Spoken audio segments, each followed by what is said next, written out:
Hello, this is Joel Kahn, medical doctor, university professor, preventive cardiologist, and clinician in Detroit and Miami, and bringing you another episode of HeartBrief this week, the latest medical news that you want to know. So let me go right ahead and share the first article. One of my passions in the clinic is the checking and management of lipoprotein A genetic cholesterol affecting 20 to 25% of all persons. Some will develop premature atherosclerosis and valvular calcification of the aortic valve, some will not. But the need to test the blood level is so urgent that please adopt this in your practice.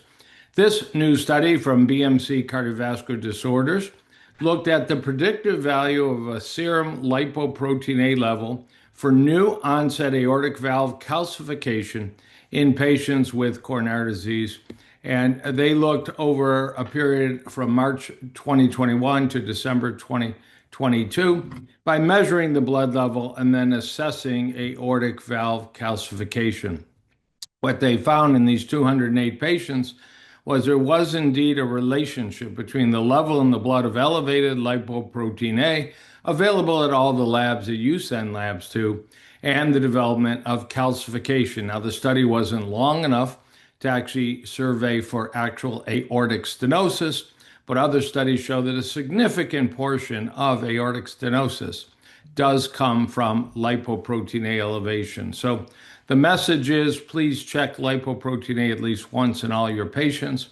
If it's very elevated, which is typically over 125 nanomoles per liter in one measurement or over 50 milligrams per deciliter in another way that it's measured, find somebody that has been active in managing lipoprotein A patients.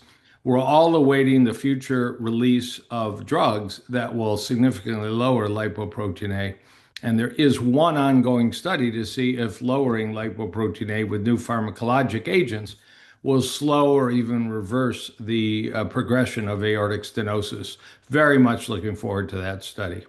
Okay, the second one up on the menu today is from the Journal of the American College of Cardiology, just published this week. Plant-based diet quality, healthy lifestyle, and dementia risk in older adults with cardiometabolic disease. A very important topic as so many people are interested in their future risk of dementia. This group of researchers went to the UK Biobank, looked at people over age 55 who had at least two or more dietary recalls to determine the nature of their diet. Their diet was classified as a plant-based diet, a healthy plant-based diet, an unhealthy plant-based diet, and then the rest of the group. And over time, the development of dementia. So it turns out there were over 9,600 people had at least one cardiometabolic risk factor. And after 12.5 years, 825 people actually developed a clinical diagnosis of dementia. And the good news was the healthy plant-based diet dramatically reduced the risk of dementia by almost 60%.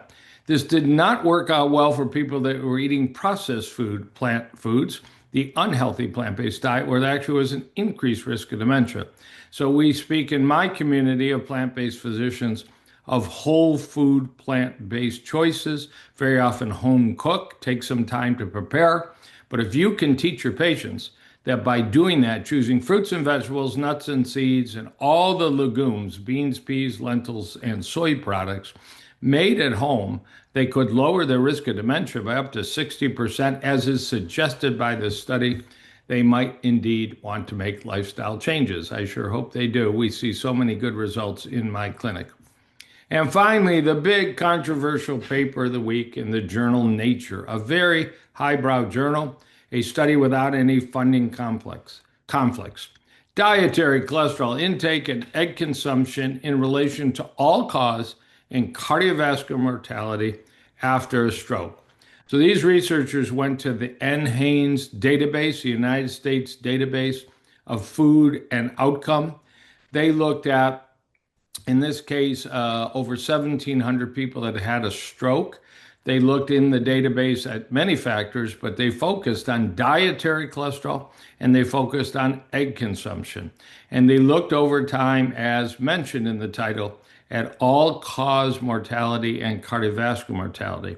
And the striking findings was a dose response curve that showed any increased egg consumption was associated with all-cause mortality and cardiovascular mortality, as was dietary cholesterol increases.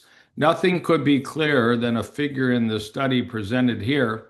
On the left is dietary cholesterol intake, the lowest in blue, the second and third highest in orange and green, and the highest in yellow. And all-cause mortality went up with the highest dietary cholesterol intake, even after adjusted for all other factors like smoking, diabetes, hypertension. And then on the right, with an orange and green bar, are mortality rates, all-cause mortality rates, in people that consume less than an egg a day on average and people that consumed more than an egg a day on average. This was a consistent finding amongst all subgroups, like you can see here, age under 65 or over 75, male or female, BMI under 30 over 30, hypertension, yes or no, diabetes, yes or no, hyperlipidemia, yes or no, statin therapy, yes or no. The line of identity favored increased risk, in this case for dietary cholesterol intake in all subgroups. The same situation occurred in egg consumption data. So overall this week, we've seen some really interesting findings about lipoprotein A, about the advantages of healthy plant-based diets on future dementia risk.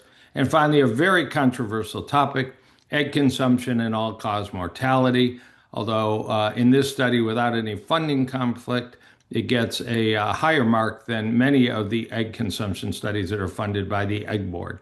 So we brought you HeartBrief this week. Hopefully you've learned a little bit. We'll be back with another episode, and hopefully we'll continue to learn together. This is Joel Kahn, medical doctor, triple board certified cardiologist. Thank you.